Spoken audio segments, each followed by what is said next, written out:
हम लोग भगवान से हमेशा कुछ न कुछ मांगते रहते हैं। हमारे मांगने का कभी अंत नहीं होता। कई बार हमारी मांगी मुराद पूरी होती है तो कई बार ऐसा लगने लगता है कि प्रार्थना बेकार जा रही है, भगवान हमारी सुन ही नहीं रहा है।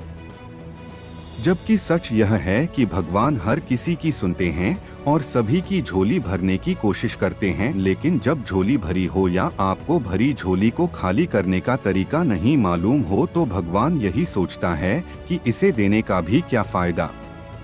अगर आप वस्तुओं का उपयोग समुचित प्रकार से करेंगे तो निश्चित ही आपको आपकी मांगी गई चीज मिल जाएगी, लेकिन अगर आप उपयोग करना ही नहीं जानेंगे तो वस्तु लेकर करेंगे क्या। इस संदर्भ में एक रोचक कथा है। भगवान बुद्ध के एक शिष्य ने कहा, प्रभु, मुझे आपसे एक निवेदन करना है। बुद्ध ने उसकी ओर देखा जैसे कह रहे हो कि पूछो। शिष्य ने कहा कि मेरे वस्त्र पुराने हो चुके हैं, अब ये पहनने लायक नहीं रहे, मुझे नए वस्त्र चाहिए। बुद्ध ने शिष्य के वस्त्रों की ओर देखा।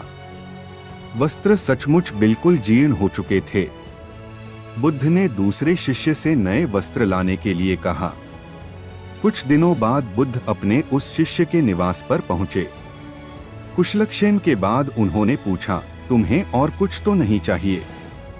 शिष्य ने कहा कि मैं इन वस्त्रों में बिल्कुल आराम से हूं, मुझे और कुछ नहीं चाहिए। अब बुद्ध और शिष्य का संवाद शुरू हुआ जो इस प्रकार था। बुद्ध, अब जबकि तुम्हारे पास नए वस्त्र हैं तो तुमने पुराने वस्त्रों का क्या किया? शिष्य, मैं अब उसे ओढ़ता हूँ। बुद्ध, ओढ़ने के पुराने वस्त्रों का क्या किया? शिष्य जी, मैंने उसे खिड़की पर लगा दिया है। बुद्ध, तो क्या तुमने पुराने पर्दे फेंक दिए? शिष्य जी नहीं, मैंने उसके 4 टुकड़े किए। रसोई में उनका इस्तेमाल चूल्हे पर से गर्म पतीलों को उतारने के लिए करता हूँ। बुद्ध, तो फिर रसोई के पुराने कपड़ों का क्या किया? शिष्य, अब मैं उन्हें रसोई साफ करने के लिए प्रयोग करूंगा। बुद्ध, तो रसोई के पुराने वस्त्रों का क्या किया? शिष्य, प्रभु, वह अब इतना तार-तार हो चुका था कि उसका कुछ नहीं किया जा सकता था।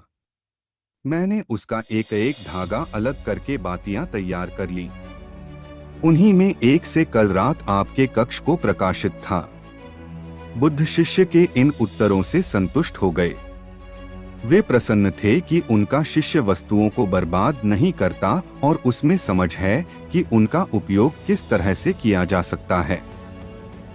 कथा सुनाकर संत ने कहा, इन दिनों जब प्राकृतिक संसाधन दिन प्रतिदिन कम होते जा रहे हैं तो हमें कोशिश करनी चाहिए कि चीजों को बर्बाद ना करें और अपने छोटे छोटे प्रयत्नों से इस